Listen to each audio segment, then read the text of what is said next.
Si te gustan las plantas de bulbo, no te pierdas el día de hoy en Huerto Mexicano la gladiola, una de las plantas más apreciadas en México. El gladiolus, que es su nombre científico, es originario de la zona mediterránea europea, abarca parte de Asia y principalmente de África y Sudáfrica. Podemos encontrar esta planta con el nombre de gladiolus, gladiolo o gladiola. Y es gracias a sus hojas alargadas en forma de espada que es conocida como gladiolus, ya que viene de gladius, que era una espada romana. Y es también en la época romana que se ofrecían flores de gladiola a los gladiadores vencedores y desde entonces es un símbolo de victoria. Existen muchísimas variedades de gladiola que son diferentes tanto en la forma de la flor, algunas variaciones en el follaje, pero principalmente en los colores. Y esto es gracias principalmente a la acción de polinizadores como las abejas, mariposas, abejorros, pájaros y escarabajos. Ahora hablemos de sus flores. Estas son vistosas en distintos colores, como les menciono, y las podemos encontrar en una espiga que suelen alcanzar una altura entre los 30 centímetros hasta 1,20 m. Miren, esta gladiola es súper pequeñita, tiene aproximadamente 40 centímetros y ya tiene bien formada su espiga. Esta que tengo aquí tiene aproximadamente 1,20 m de altura. Y ya se está secando porque ya tiene más de una semana que floreció.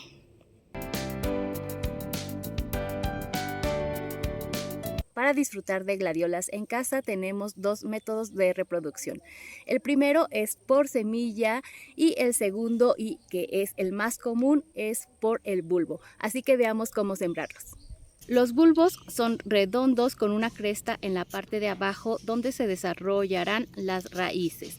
Así que vamos a colocar esta cresta en contacto con la tierra y vamos a separar los bulbos unos de otros entre 8 y 10 centímetros de distancia. Podemos dejarlos en la maceta sin cubrir en totalidad, enterrando únicamente entre 1 y 2 centímetros. Y una vez que estos brotan, hacer el trasplante. En mi caso yo los cubro porque así los protejo de depredadores, porque ya les he platicado lo que ha pasado con mis bulbos de jacintos. Además que al cubrirlos le damos más vitalidad. Lo ideal es enterrarlos a 5 o 10 centímetros de profundidad. Una vez que plantamos el bulbo, vamos a comenzar a ver el brote que aparece a los pocos días.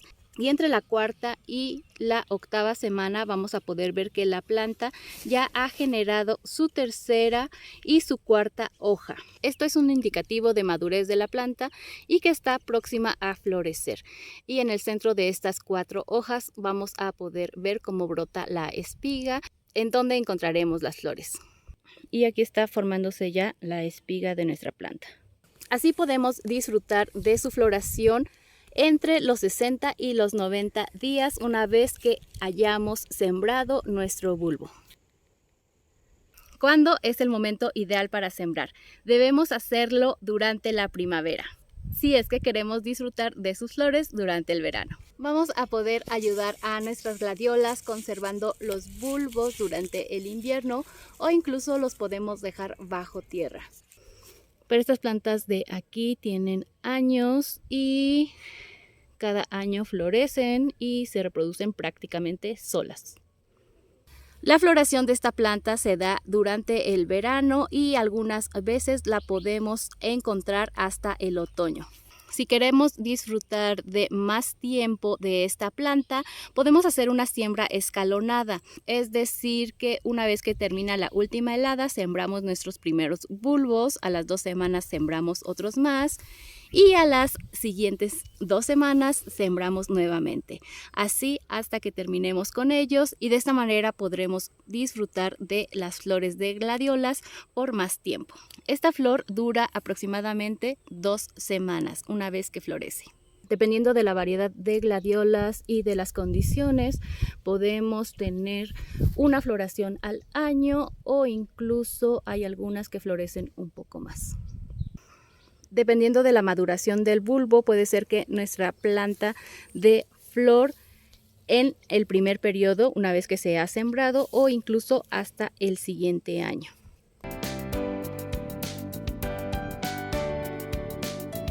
Si es que ya tienes una de estas plantas en casa, te muestro cuáles son sus principales cuidados.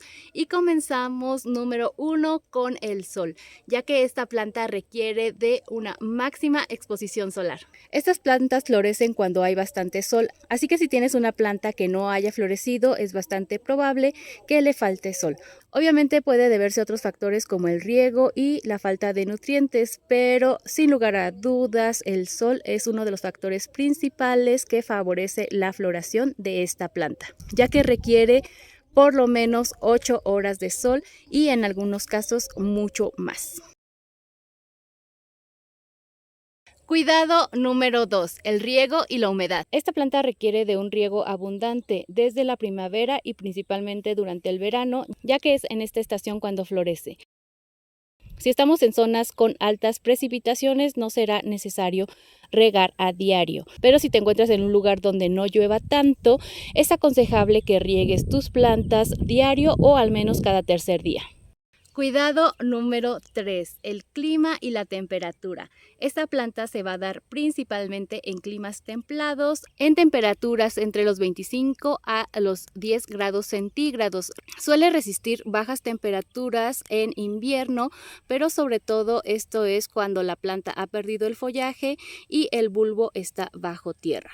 Pero es más susceptible a altas temperaturas, sobre todo aquellas que estén entre los 30 y los 32 grados centígrados. La planta se va a ver un tanto afectada. Cuidado número 4, el suelo. Esta planta es una que no podemos tener en suelos arcillosos porque apretará el bulbo. Además, este tipo de tierra suele generar encharcamiento, por lo que puede ocasionar un daño en el bulbo. Es mejor tenerlos en suelos arenosos y bien drenados, ricos en materia orgánica. Es importante que en el lugar en donde situemos nuestra gladiola, esta no compita en raíz con otras plantas. Y podemos cultivarlos tanto en suelo directo como los que tengo aquí detrás o incluso en una maceta con un pH entre 6 y 7. Podemos darnos cuenta del color de nuestras gladiolas desde el bulbo, porque como les muestro, aquí tenemos distintos. Este que tengo aquí es una gladiola blanca, mientras que esta que tengo acá es de color rojo. Otra cosa que nos dicen los bulbos de la gladiola es la necesidad de abonar. Mientras más grande sea el bulbo, menor será la necesidad de aportar abono a nuestra planta. Y de todas formas, si queremos evitar el uso de fertilizante en nuestra planta, lo ideal es tener un suelo rico en materia orgánica, como lo hacemos enriqueciendo con composta. Si te gustó este video, compártelo para que llegue a más personas. Déjame en los comentarios cuál es tu experiencia con esta planta y nos vemos la próxima semana con alguna otra planta para nuestro huerto o jardín. Hasta la próxima.